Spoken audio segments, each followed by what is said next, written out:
दुसऱ्या बाजूला युद्धजन्य परिस्थितीमुळे सागरी वाहतूक व्यवस्था पूर्णतः विस्कळीत झाली आहे। JNPAच्या खासगी बंदरात तब्बल 1 लाख कंटेनर अडकलेत। जर युद्धाचा परिणाम दीर्घकाळ असाच राहिला तर भारताच्या एकूण निर्यातीला 8 ते 10 अब्ज डॉलर्सचा फटका बसू शकतो।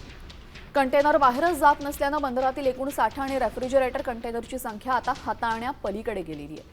नाशवंत मालाच्या या कंटेनर्ससाठी प्लग इन शुल्कामध्ये 80% सवलत प्रशासनाने दिलेली आहे।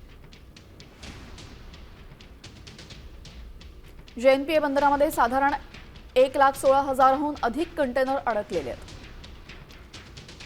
BMCT टर्मिनलमध्ये सर्वाधिक कोंडी झाली असून 56,000हून अधिक कंटेनर अडकलेत।